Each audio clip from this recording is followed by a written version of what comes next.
YouTube and welcome to this episode of the Gunman Raw. So today we've got a Lexus CT200H hybrid little wagon thing here, and we just got a bit of a spot repair here just for a car yarder. Now my boss did throw in a last second repair there for me, something which wasn't pointed out earlier, but hey, I'm glad he pointed it out now rather than as soon as it came out of the booth.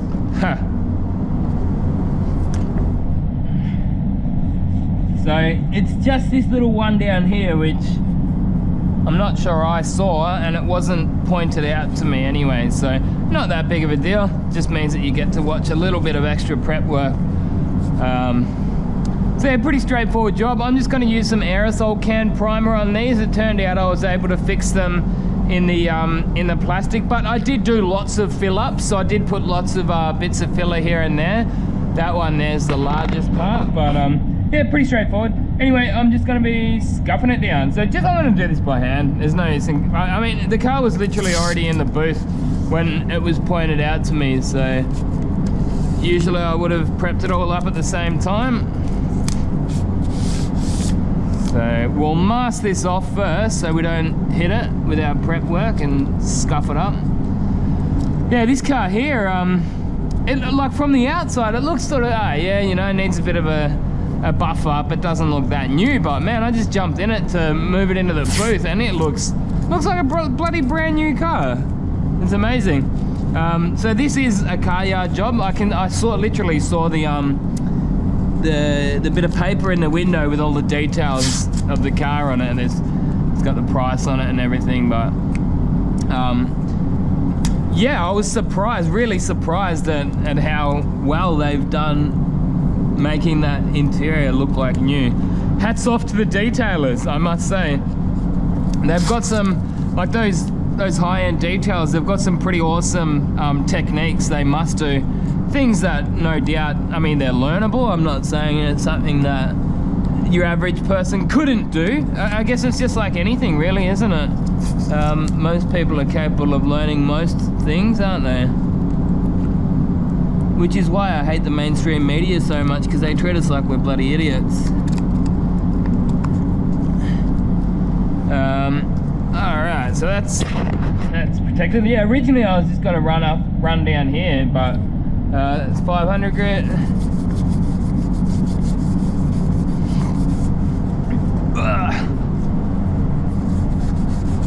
Getting too old for this shit, man. Bending over.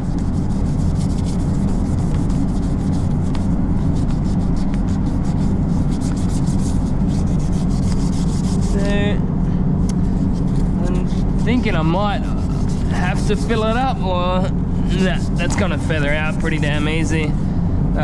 So this color here is actually a 3-stage. So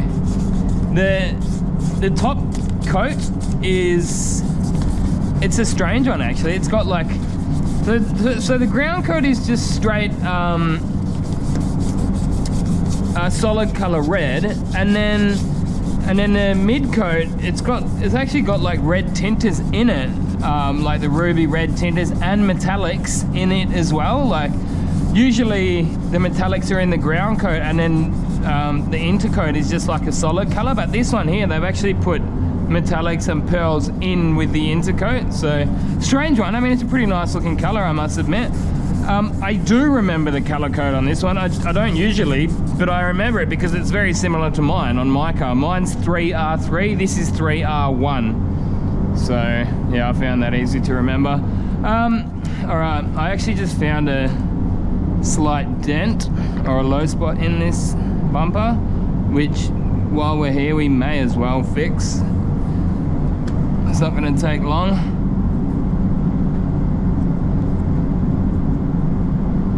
Big fan of this UV filler. I love how you can just paint straight over it.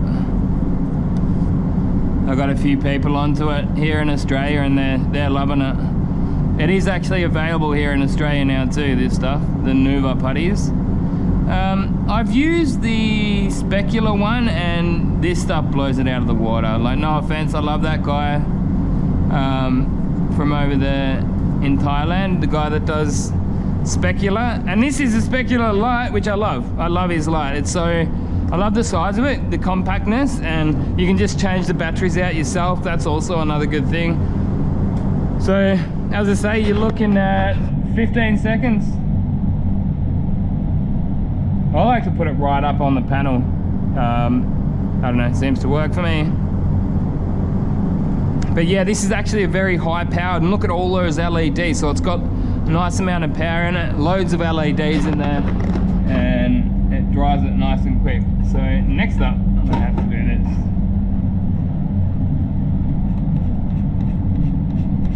And I mean, again, it probably doesn't have to be perfect, does it? Like, you look at the rest of the car, other parts on the car are actually already fading in that. So if you look at like the tailgate and up on the roof there, it's actually pretty heavily faded, which is, as I was saying, is why part of the reason I was so surprised that it looked so good on the inside. Hats off to you detailers, man.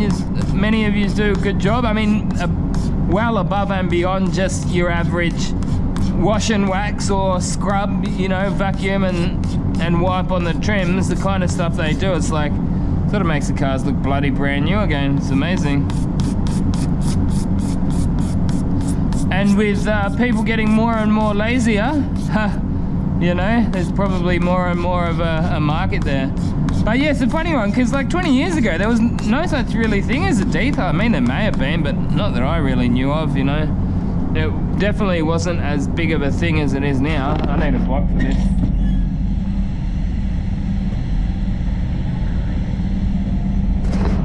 So, apologies about the camera angles. They've probably been pretty bad sort of on the side. So, hopefully enough for you to stick around and not unsubscribe and rage quit the bloody channel. Hopefully you're able to learn something.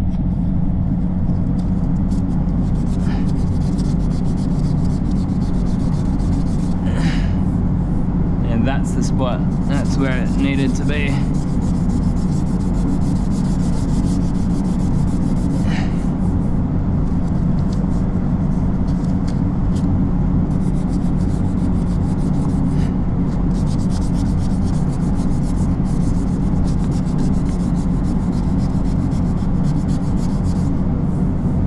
That feels heaps better. Now I just got to go down through the grades and remove, because that was 320 grit that I blocked it with. So we'll go down through the grades. This is 500 grit, and then we'll go 800 grit, and we can paint straight over the 800. And that one, that's not going to need any primer. So I was telling you guys, I love this UV, man. It is so damn good. And I can sand this by hand from here, confident that I'm not going to sand out too much of the UV. I have mentioned that in other videos, but it really is amazing stuff. 500, and then we'll go 800. As I say, like, I did fix up lots of stone chips here and there, but the main damage was there. There was another little one there, and that was another little one that I just decided to fix myself. But what I've decided to do on this one is, with that, I'm just going to aerosol once it's all masked up. Anyway, I'll put all this stuff away.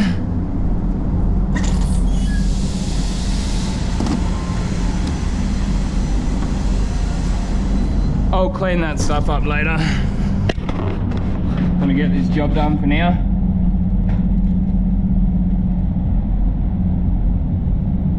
I'm still recording, are we? Yep.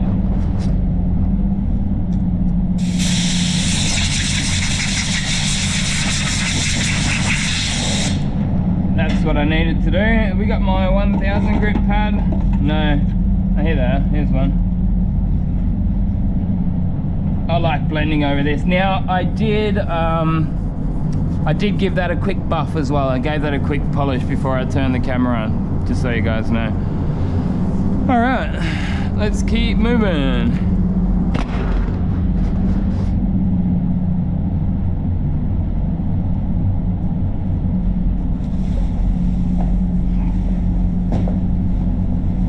One, two, 3 arm lengths. This is what I was talking about before. It's sort of like faded on the outside.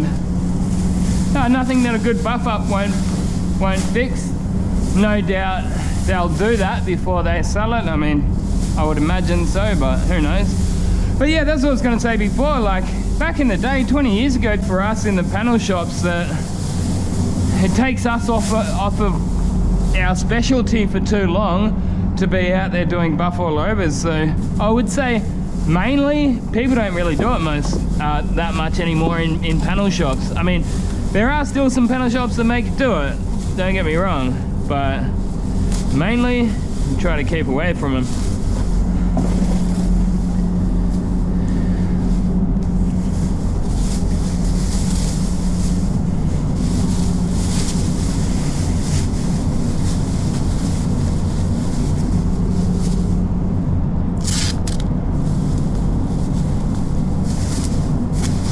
I was mentioning in yesterday's video that I'm actually thinking of moving to Adelaide.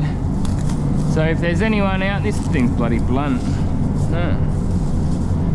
Anyone out there who's from Adelaide, or anyone specifically that's from Melbourne but living in Adelaide, you know, so I guess someone that, or even vice versa, just someone who's had the opportunity to live in both of their cities, and you know what you think of the two, pros and cons, I guess. But yeah, as I was saying in yesterday's video, for those of you who are unaware, so for my American viewers, Melbourne, which is where I'm living now, is the California of Australia. So you can probably see why I want to leave. Now, look, I don't think most people even know this shit, but the they, them pronouns, which is what they use for, I don't know, some people want to just say that they're not a he or a she, and they're in between, and they're a they and a them, okay? So that's the basic idea of it, right? Anyway, I was walking through the city the other day, and they've got that, like, they've got like artwork on the wall, and as you're walking along, there's something in a circle, and it says he, him, and then you keep walking, and it says she, her, and then you keep walking and it says they, them, and I'm like, dude, I don't need this shit when I'm just walking, you know, with my family through the city. I don't need your ideology and your made up bullshit in my life, you know what I mean, and shoved down my bloody throat. Like, I don't need that shit. Like, just let me live my life and leave me alone, which is what I was saying in some other videos, is like, man, you do you, but let me do me, and don't push your shit down my throat. Like, I've got nothing against any transgender or that or whatever. Man, you can sort of call yourself a bloody unicorn, but just leave me out of it, you know? Like, and you redefining gender and all that kind of stuff, man, you can call yourself whatever you like, but you don't get to say what I call you. And if me calling you whatever is offensive, well then get offended, you know? And grow a thick skin. Like, if you called me a girl, I'd laugh, you know what I mean? I wouldn't be offended. If you misgendered me, I'd be like, whatever. And then even if you deliberately did it, I'd just be like, oh, you're an asshole. You know what I mean? Like, that, me being offended, even if I was offended by it, like, it gives me no right, you know what I mean? Because being offended is subjective. Like, what I might be offended by and what you might be offended by is probably two different things. So you can't, I don't know, you can't say make laws around people being offended, and I don't know, just people are too politically correct these days. They're soft, and they're, you know what it's like. You either do or you don't, actually. Basically, I've been red-pilled. I kind of understand both sides of it, because when I was younger, I used to be more, you know, like a lefty, I guess. That's what they say. If you're not, I think they use the American terms. They use liberal, whereas in Australia, if you're a liberal, you're actually more of a conservative. That's our conservative political party. So I just have to say that. But yeah, that's what they say. Like, because it's an American term, they say if you're not liberal when you're young, then you got no heart, and if you are liberal when you're old, then you got no brains. So yeah, I would like to say that yes, I was when I was young, but I'm not anymore.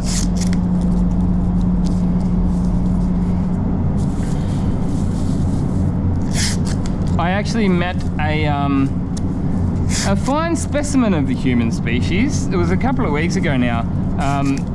It was, I don't know, it was like a young woman, and she was like woke. I don't meet too many woke people, but you know, they obviously exist. But she was walking her dog. She wouldn't call herself a she, you know. She's like, oh, gender is strange, like gender is weird anyway. And I'm like, no, it's not really weird. No, I don't see much weird about gender. Like, there's two of them, and that's about it. Like, you're either one or the other, and you get born, and you're either a female or a male, and you know, it's kind of the same across the animal, you know, kingdom. You're either born a female or a male, and that's about all there is to it. There's nothing weird about it. But yeah, she's like one of those like 17-year-old, and obviously a little bit confused and probably been radicalized by the left. But yeah, I guess I hope she doesn't go and do anything drastic, if you know what I mean, and sort of have any of those hormone blockers or whatever they're doing to the kids these days.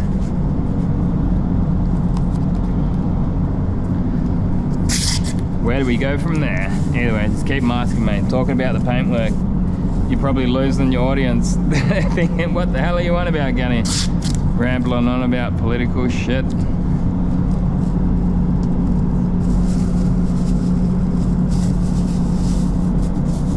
What are you doing here? You're gonna flap up on me when I'm painting, aren't you? I can just tell.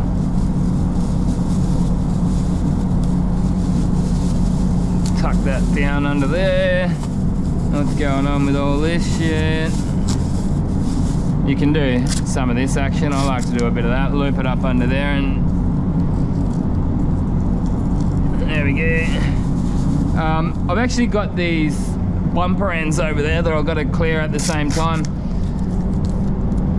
They're all based up already, so that's nice and easy. And we're just about there, just about ready to prep sole anyway. I'll do a little false edge there.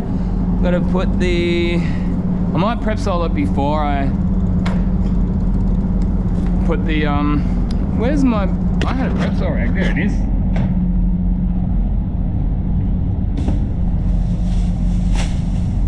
Yeah, I might prep sole it before I put that aerosol primer down, because I've had this prep sole like peel some of those aerosol primers off before, and I don't want to have that happen again. And good old microfibers, mate. I can even just tell by looking at it now, like they leave you with a really nice clean panel, you know what I mean? Give them a good deep clean. That's what I got off Motivated Painters. But well, originally I heard of it through him, and then lots and lots of people told me over the years, just do it. And I'm like, nah, I didn't. And then eventually I did. And I wish I had done it earlier. But I'm here now.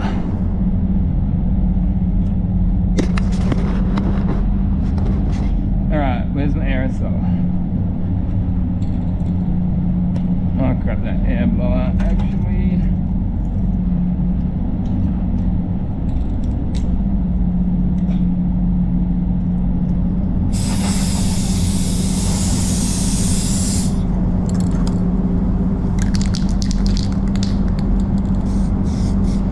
Yeah, this color was pretty crappy, to be honest, when I first mixed it up. It took quite a lot of matching. This is something that can help dry even your aerosol primer, just a bit of airflow.